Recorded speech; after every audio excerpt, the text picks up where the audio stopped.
काय आदेश? एक महत्त्वाची त्याच्यामधली गोष्ट अशी आहे की नैसर्गिक आपत्तीमध्ये जे नुकसान झालेलं आहे, कारण 60 मिलीमीटरपेक्षा जास्त पाऊस काल पडलेला आहे, त्यांना सगळ्यांना नुकसान भरपाई मिळणार आहे.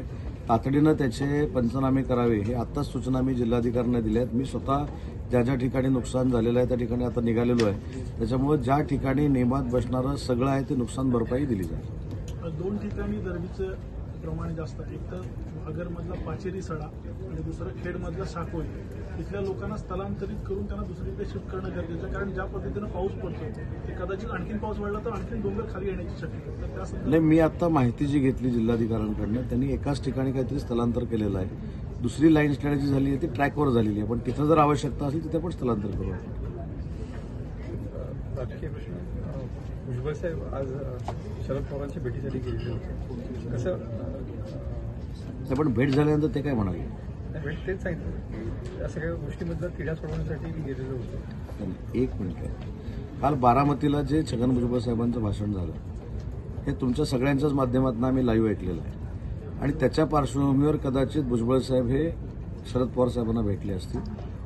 ओबीसी समाज आणि मराठा समाज याच्यामध्ये आजपर्यंत कधीही तेढ निर्माण झालेली नव्हती. ती तेढ आज नक्की निर्माण झालेली आपल्याला दिसते आणि ही तेढ कमी करण्यासाठी ही तेढ असूच नये यासाठी सर्वपक्षीय नेत्यांनी एकत्र येणं गरजेचं आहे आणि कदाचित याच भावनेनं छगन भुजबळ साहेबांनी त्यांची भेट घेतली असेल. लोकसभा निवडणुकीनंतर आता ठाकरे गटाचं मिशन विधानसभा सुरू झालेलं आहे.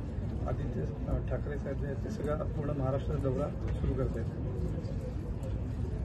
ते जर महाराष्ट्राचा दौरा सुरू करत असतील तर त्यांना माझ्या शुभेच्छा आहेत. शेवटी लोकशाहीतला एक भाग आहे. प्रत्येक पक्ष वाढावा यासाठी त्या पक्षाचा नेता फिरत असतो, परंतु त्याचा किती आउटपुट विधानसभेमध्ये मिळेल हे मला माहीत नाही. छगन भुजबळ ज्या वेळेला शरद पवारांना भेटायला गेल्यानंतर त्यांना 1.5 तास तिथं वाट बघत बसावे लागले, याबद्दल काय म्हणतात? मला याची खरंच काही कल्पना नाही. ह्या अशा गोष्टींवर माहिती घेऊन बोललं पाहिजे आणि या संदर्भातली भूमिका भुजबळ साहेब मांडतील ना, कारण भुजबळ साहेब पवार साहेबांना भेटायला गेलेले होते.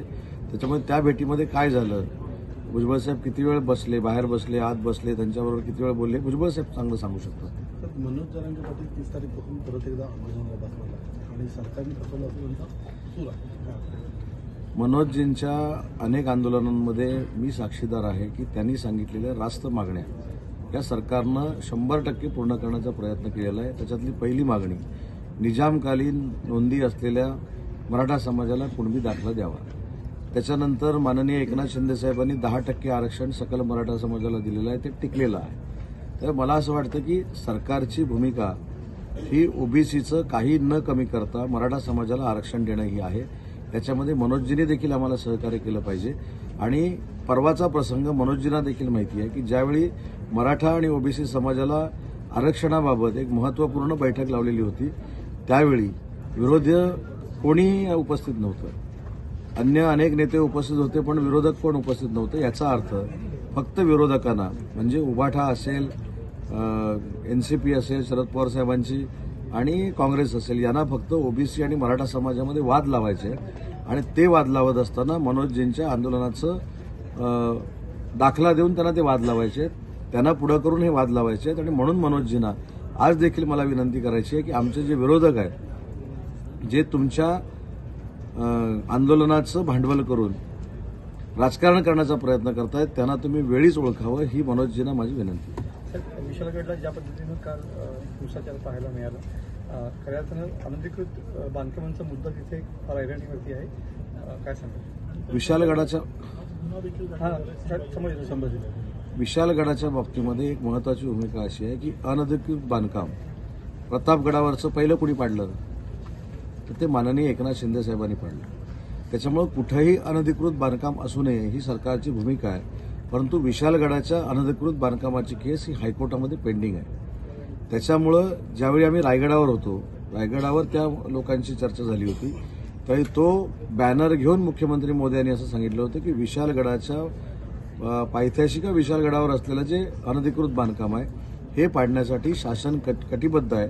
परंतु या संदर्भातले हायकोर्टातले निर्णय होणं गरजेचं आहे आणि त्या विषयावर आम्ही ठाम होतो. त्याच्यावर मला असं वाटतं की कुठचंही अनधिकृत बांधकाम असणं आणि ते आपल्या गडावर असणं हे आम्ही देखील समजू शकतो की ते चुकीचं आहे. पण जो मॅटर हायकोर्टामध्ये सुरू होता त्या मॅटरनंतर हे सगळं घडलेलं आहे. योग्य ती सरकार त्याच्यावर भूमिका घेईल. एबीपी माझा, उघडा डोळे बघा नीट.